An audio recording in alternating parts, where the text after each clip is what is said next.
defining success for every team and organization in the NBA is tricky because if you go and ask a diehard fan, well, they want the Larry O'Brien. I'm a Cavs fan. I can second that. But then reality sets in, and most organizations aren't going to have a realistic shot at doing that. So today what I want to do, I want to talk about every team in the Eastern Conference and what would be a successful season for them at the end of the year. Should be tons of fun. Let me know what you think in the comments.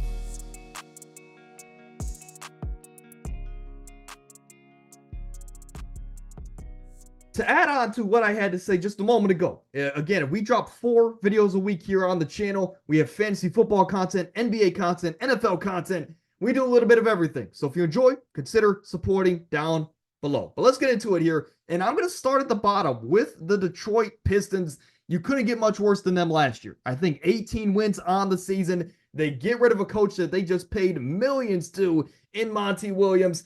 So now it's a new chapter. You bring in JB Bickerstaff, which as a Cavs fan, I love that hire for you Pistons fans. And this is a team where you have a young core. They just need to be healthy, and we want to see exactly what we have from them this year. Now, this is a team with Cade Cunningham, Jaden Ivey, Jalen Duren, right? That's your core, and then you have some other young pieces around them.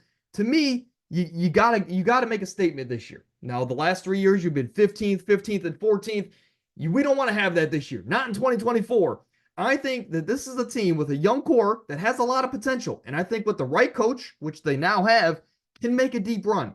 Now, within context, I think a successful season for them would be a play-in appearance. Now, they're only projected 24 wins this year. It's not likely in the cards for them to make the play-in. But I believe in this Pistons team. I believe in the young core of this team. I believe if they can get to 33, 36 wins, squeak into that play-in, 33 is on the lower end, of course, but if they can double their wins, get to 36 wins, and just get into the play-in, even if you get demolished and you're the 10 seed and you lose first game, I think that's still a successful season. Just to put the world on notice and say, hey, we're a young core, we're here, and we're gonna continue to take steps in the right direction for the future. I think that's a successful season in Detroit. But Detroit fans, of course, let me know different. But also, I'd like to see them make a play-in or an in-season tournament run. Maybe they can make it to like the Elite Eight or something. I think that would be nice for Pistons fans going forward. For Boston, look, I'll keep this one simple. You dominated last year, one of the best statistical teams we've ever seen. Again, that's not my opinion. That's based on the analytics. And this is a team that finally got over the hump last year. Now, this year, it's all about going back-to-back. So simply put, I'm going to say going to the conference finals, giving this core a chance to go to the NBA finals and be the team to do something nobody's done in almost a decade, and that's to repeat as NBA champions. So for the Celtics, it's all about the gold. For the Sixers, this is a team that as the closer we get to the season, the more and more I'm starting to believe in this team. Is it me just being delusional? Is it me just falling into this Joel Embiid trap? Maybe that is the case, but you had a great offseason, right? You re-signed Tyrese Maxey. You just extended Joel Embiid. You bring in a guy like Paul George. You've rounded out this bench, bringing in quality depth players. You've solved seemingly all of your issues in one offseason. I'm excited to see what this team can do next year. Now, the biggest thing, I would say the number one thing is staying healthy, especially for a guy like Joel Embiid, because last year he was the runaway back-to-back MVP, and then he went down with an injury, right? So the number one thing is staying healthy, giving this team a shot in general to make the playoffs and to be a legitimate contender. But I think if they can stay healthy, I think a successful season to get this monkey off the back of Joel Embiid, to win a playoff series. But I will say this, that is the bare minimum for me. I think for the Philadelphia 76ers, I think I might have them going to the conference finals. Is that delusion? Maybe, but I have no connection to the team. I just look at their roster and I say, what are the flaws with them going forward outside of health? That is my biggest thing for them. But I think, again, get the monkey off of Joel's back, win a playoff series, and go from there. For the Pacers, look, you shocked the world last year. In my preseason predictions, I had them going not only as a team that was projected to be as a play-in team, I had them going all the way to the Elite Eight. Now, I didn't think they'd go to the conference finals, but they did. Had a fortunate path with some injuries along the way, but they got there, and they were an electric offense. Now, Tyrese Halliburton, again, was an all NBA level point guard first month or so of the year. Okay, then he had some injuries. Then he tried to play through it, kind of probably more of a detriment to his team than, a positive like he was to start the year. But he found himself to end the year. He started it like he ended it. Again, we saw great offensive flashes from a guy like Tyrese Halliburton, especially when Pascal didn't have it going there down the last two series of the playoffs. But they get Ben Mathurin back, a guy that was a 20-point per game scorer for stretches of time before he got hurt last year. I'm excited to see what he can do when he comes back. And outside of that, I mean, you kind of just brought back the same core. Why not, right? You had great success. You're only going to get better, seemingly, with more chemistry and continuity. And you get to add a guy like Ben Mathurin back into the mix, a guy that might be the sixth man of the year this season. To me, for the Indiana Pacers, I don't expect this team to go win the NBA Finals this year. I'm not as bullish on them as I was last year, even though they're only getting better on paper. I just think if the East is healthy, again, it's a lot tougher to do what they did last year again. But I think, hey, let's continue to put the world on notice. We brought back everybody, but we've gotten better. I think let's make a statement. Top 3 seed in the Eastern Conference. Maybe let's win a playoff series or two. But again, it's tough to imagine they could beat a team like Boston or New York or even Philly in a 7-game series. But being a top 3 seed, putting the world on notice, I like that for the Indiana Pacers. For the New York Knicks, look, the power of friendship was the story of the offseason. But again, this is the team that is scary. And I think if there was to be on paper the biggest threat for the Boston Celtics, it's the New York Knicks. I mean, you bring in Mikal Bridges, you re-sign OG Anunoby. Now, again, you did lose Isaiah Hartenstein, so I worry about the center depth of this team. If a guy like Mitchell Robinson goes down with an injury, is Julius Randle then playing the 5? And if Julius Randle gets tired, are you trusting, Jacob Toppin to play some valuable center minutes? Precious Achiuwa, do you want him playing valuable center minutes in the playoffs? Again, those guys show flashes of greatness, but it's different being a starter at that position compared to, just playing, 10 to 15 minutes a night. Regardless, for this team, it's the deepest it's ever been. They've done everything to surround their superstar point guard in Jalen Brunson. My biggest question for them is, again, how are they going to be able to maximize a guy like Julius Randle when he comes back into the mix? Last year, the core of Randle, OG, and Jalen Brunson, I believe they were like 15-1 or 15-3 in the stretch of time that they played together. However, that was before Jalen Brunson took another step into seemingly superstardom, top 10 level player status. So if Jalen Brunson continues to play at the level that he was last year, if the offense is still run through Jalen Brunson and just support him as you can, then I wonder how are they going to use Julius Randle in this offense, because they still have to figure out how you're going to use Mikal Bridges, right? Is he going to go back to just being what he was in Phoenix? Kind of just like a 3-and-D guy, spot up and just space the floor for guys like Randle, OG, and Brunson. I think that's reasonable, and I think that's probably what's going to happen.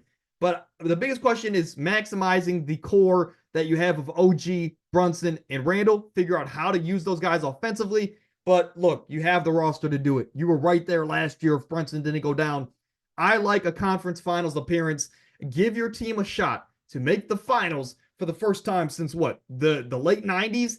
This is the time to do it, and this is the roster to do it. They just need to be healthy under Tibbs. But man, do they have the talent to do it. For the Milwaukee Bucks, they didn't have the injuries and they don't have the depth that they seemingly once had. But you come into this year 2 of the freak time duo of Damian Lillard and Giannis Antetokounmpo. Some would argue that this team would have beat the Pacers in the first round of the playoffs last year if Giannis stayed healthy. But now this offseason, you lost pieces. You continue to lose valuable depth. Again, you lost a guy like Malik Beasley. He's off to elsewhere, right? I forget off the top of my head. But this is a team in the Milwaukee Bucks that you bring in a guy like Gary Trent. And 2 weeks ago, I talked about it. I talked about, what his role would look like. Because I think Gary Trent's going to be the X factor for this team this year. Because you're not the defender that Malik Beasley was. Sure, three-pointing is on par, if not better than what Malik Beasley was giving you. But I think he's going to be asked to be a defender this year. You have 2 guys in that backcourt that aren't necessarily great defenders, or at least above average defenders. So they're going to be attacked a lot. And I think a guy like Gary Trent is going to have to be the best defender he's ever been, but he's also going to have to provide probably the best shooting of his career. He's going to have the opportunity to, but it's the pressure. Again, can he be consistent, especially when it matters most? Gary Trent, I think, is going to have a big year for the Milwaukee Bucks. But again, year 2 under Doc Rivers. Excited to see exactly what they can do. I think Giannis has to have a statement season this year. Maybe he's going to win the MVP. But at the end of the day, we want the core to stay healthy. And if they can stay healthy, you've already been there before. It's time to make another run to the Eastern Conference Finals. It's again, I hate to say it for these top contenders, but that's just the reality of their situations. Make it to the Final Four. Give Dame and Giannis a chance to not only prove to your fan base, hey, we didn't make a mistake by bringing in Doc Rivers and bringing in Damian Lillard. We didn't make a mistake by giving up on Drew Holiday. We made it to the Final Four, right? Now give those guys a chance to put the team over the top. Be great. Be the superstars that you're asking them to be, and get you to the NBA Finals. I think that would be a successful year for the Bucks, either to just be in the Eastern Conference Finals or, of course, fighting for the Larry O'Brien. As a Cavs fan, let me know if my bias gets in the way here. And of course, there's a disclaimer always, right? Now, I will say a successful season on paper is to figure out how to maximize Darius Garland before we acquired Donovan Mitchell. Darius Garland was arguably a top 10 guard in the league. He looked to be on his way to superstardom, right? This is a guy that could do it all. He could facilitate, he could shoot, he could score at will, and he looked like a promising young defender. But now it just seems like we only get flashes of that. We don't get that on a consistent basis, and that's just, to me, not maximizing what we have. And now we have a new coach, of course, bringing in Kenny Atkinson. He's been in that Golden State system for years now. He's used to dealing with young players and developing them and getting the absolute most out of them. So here's what I'm going to say. I want to figure out how to maximize this backcourt, for one. And for two, I'm expecting Evan Mobley to take an all-star level leap this year. Maybe we're top 3 seed at the midseason mark, and maybe Evan Mobley and Donovan Mitchell can get the all-star nod. I think that would be promising. At the bare minimum, I want Evan Mobley to be in the Defensive Player of the Year running again, right? He wasn't last year. But I want to see Mobley take a step, and I want to see Garland take a step. If both of those can happen, with now, again, Donovan Mitchell coming back for another year after getting his bag, he's going to be a great playoff performer like he's always been. But we need some of these young pieces to step up. We know Jared Allen's going to be an all-star level center. I'm going to say winning a playoff series would be a successful year for the Cleveland Cavaliers, because this is not including injuries. As a Cavs fan, I don't think we can beat the Bucks in a 7-game series. I don't think we can beat a healthy Sixers team or Knicks team or Celtics team. But I think, for the sole fact that, hey, if we can knock off one of those teams or knock off a young up-and-coming Magic team in the first round again, I think that's a successful year, man. But again, if we can get, let's say, 2 All-Stars in the starting lineup, and we can get Darius Garland to figure out who he is yet again in the league, and if we can take those two together with a first-year coach and win a playoff series, I think that's a successful year. Again, now if there's some injuries that happen along the way, I want this team to go out there to the second round of the playoffs again. Or excuse me, I want this team to make an Eastern Conference Finals push. But again, that might just be my bias getting in the way. But again, the absolute best case scenario, I think, for the Cavs, Eastern Conference Finals trip with some injuries along the way, kind of like the Pacers trip from last year. For the Magic, look, this is a team that we beat in the first round of the playoffs, and I'm really high on the Magic this year because they did everything that they were supposed to. They didn't overreact. They kept their core together, and they added veteran mouthpieces to help some of these guys take that next step. Bringing in a guy like KCP is huge, and I think he's going to step right into this lineup, get a lot of open looks next to guys like Franz Wagner, Jalen Suggs, and of course, Paolo Banchero. I like this team. Again, I think they can take that next step. And for that reason, it's just time to win a playoff series. Last year in the first round, Paolo Banchero was everything for the Magic in that series against the Cavaliers. Some would say that he showed flashes of being a young LeBron James, right? A guy that did everything that he possibly could have to give his team a chance in that series. Now, should the Cavs have won that series? No, we shouldn't have won that series. We should have won it in 5, and then after it got to a certain point, the Magic should have finished out that series. But the Cavs, again, we got lucky. But for the Magic, again, you have your superstar, your up-and-coming guy, and then you have great supporting pieces around him. I just want this team to take that next step. Just win a series. I'm not expecting you to be a top 3 seed or make a Eastern Conference Finals push. Just take that next step, right? And that next step, hey, it's a baby step, just winning a series, but it's a big step, I think, for the confidence of this young group going forward. Just win a series. Let's talk about the South Beach, right? Let's go to South Beach, the 315, the Miami Heat. Again, 44.5 wins this year, and I think that's about accurate, but it's all about 2 things for me with the Miami Heat. It's taking the regular season seriously, and it's staying healthy, most notably Jimmy Butler. Now, he doesn't have a history of, just getting hurt all the time, but last year, that's kind of what happened there in the play-in. Some Heat fans would argue that they could have given the Boston Celtics a run for their money in the first round. At least that was in the back of our minds because of the history between Jimmy Butler and the Boston Celtics in the playoffs. But this year, shout out to Bam Adebayo for one, right? Again, another gold medal in his resume. So shout out to Bam Adebayo. But he's coming back, and they said that they want to play him at the 4 this year. Of course, they brought in the rookie, Kel'el Ware. He's going to be running the 5 this year. So now you have Jimmy Butler at the 3, back to what he was for the majority of his career. You have Bam Adebayo at the 4. You're a lot bigger of a lineup this year. I think that gives you a lot of defensive versatility. And then you're expecting guys like Jovic to take a step up. Jaime Jaquez to take a step up. I think if they can take the regular season seriously, like they did in 2021 when they were the number 1 seed, I'm not expecting them to be that. But look, let's be a top 6 seed. Let's put ourselves in a situation where Jimmy Butler and this core, they don't have to climb a mountain just to make a run. Right? Let's put this team already halfway up the mountain, just like everybody else, so they have to win just as much as everybody else outside of these top teams to make a run. Right? Put yourself in a situation where you can match up with the Cavaliers in the first round, or a relatively inexperienced Orlando Magic team in the first round. Put yourself in that kind of a situation, or a Pacers team where you can put yourself in a favorable position. Unlike the last couple of years where you're trying to, win 2 to 3 games just to make the playoffs, then you got to knock off these top dogs round after round. So again, take the regular season serious, make yourself a top 6 seed, and just make sure you don't have to fight Dave, be the David versus Goliath every single round. Let's make it easier on our star players, especially because they're getting older. Make it easier on Spoelstra too, man.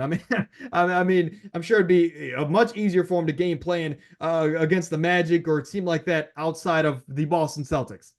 But for the Atlanta Hawks, it's a new chapter, somewhat, right? You got rid of DeJounte Murray. AJ Griffin just retired, which he wasn't a huge part of this rotation, but hopefully everything's good with AJ Griffin, and hopefully he's back in the league sometime soon. But I think this is a position and an opportunity for Ice Trae to be exactly where that nickname came from. Show us what you showed us in 2020, right? Where you had this dominant season, you knocked off the Knicks in the playoffs, and you were literally the league's biggest villain. Now, after that, it's been nothing, right? After that one playoff run, you've been the 9th seed, the 8th seed, the 9th seed, failing to make the playoffs pretty much all 3 of those years. And if you did make the playoffs, you got knocked out in the first round. I think that was against the Heat there in 2021. But if you're the Atlanta Hawks, you have a young, nice core. I just want Trae Young to be that superstar level guy. Stay healthy, get back to averaging almost 30 and 10 a night, which sounds crazy, but that's what Trae Young has done in his career. Show us you're that top 5 level point guard in the league, right? And I just want to see the return of Ice Trae. I think that'd be a successful year. And I would say a play-in appearance / again, the play-in appearance tier, as we talked about last week, it's also including a potential 7 or 8 seed. So if this team can be a 7 seed, right, and then go play, let's say, I don't know, one of the top teams in the league, or maybe a team overperforms like the Cavs or the Pacers, and they're the 2 seed, give your team a chance just to be in the playoffs post DeJounte Murray, and let Ice Trae continue to have legacy-defining moments, right? I think just putting your team in that position would be huge for the Quinn Snyder, Trae Young era of Atlanta Hawks basketball. Let's talk about some of the teams that maybe the playoffs are not in their picture this year, most notably the Chicago Bulls, right? This is a team that lost DeMar DeRozan this offseason.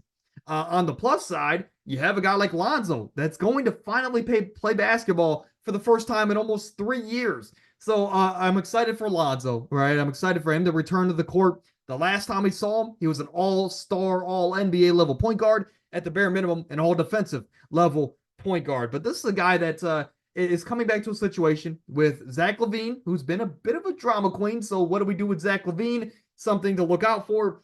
But Ayo Dosunmu took a step up. Kobe White had his best career year. You extended Patrick Williams. It's the last year of Nikola Vucevic. So I think this is a big year for the Bulls because I think it's probably the last year for Zach LaVine, last year for Vucevic, potentially, depending on how Lonzo plays, maybe it's the last year for Lonzo in Chicago as well. But post DeMar DeRozan, again, I'm not expecting a play-in appearance, right? I think this is a year just for development. Maybe win a couple games you're not supposed to, knock off some of these big-time teams, but putting yourself in a situation where, after this season, you might move off some of those top guys that I mentioned. Go out there and grab a Cooper Flagg. If Cooper Flagg can come into this core of Kobe White, Ayo Dosunmu, Patrick Williams, right? And then you also have a guy like Lonzo who still might be in the mix to help develop and put Cooper Flagg in the best situation. I think that's huge. And I think that's going to be my successful season for them, right? Underperform a little bit. I'm not going to say tank, right? But put yourself in a situation where you can get possibly the next top guy around the league, or at least that's what all these scouts and experts are saying. Cooper Flagg could be a top 5, top 10 level player in the league. So why not? Let's put ourselves in a position in a team like Chicago that is a big market in basketball, hasn't been able to, get to that next level in a while. Let's go out there and get a guy that can help us do that. That would be a successful season for me for Chi-Town. For the Toronto Raptors, you had a good offseason, I'd say, right? You didn't do too much. You extended Emmanuel quickly, and overall, you just built this roster a little bit more around a guy like Scotty Barnes. Now, for this team, I think it's all about Scotty Barnes taking that next step, right? Take a leap like Paolo Banchero did, right? Take a leap and then have RJ Barrett, continue to play his role. I think this is a team that if they can, I won't say sneak into the play-in, but if they could be a 7 or 8 seed, I think, squeaking into the playoffs, winning 37 games, 38 games, I think would be huge. And I think, again, it'd be huge for the development of Scotty Barnes, for the confidence of him and this young core going forward. I think this team is kind of going under the radar a little bit, especially given the talent that they have.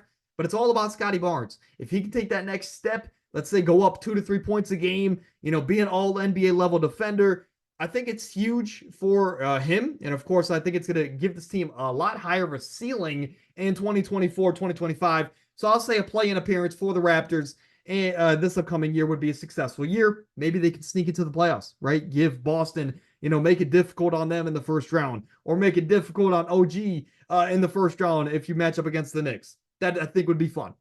For the Hornets, man, outside of the horrendous tattoo that LaMelo Ball just got, I think, it's about him staying healthy. He's one of the most talented young point guards in the league. If he can stay healthy with a guy like Brandon Miller, with Miles Bridges, with Mark Williams, of course, the center there, talented, goes under the radar.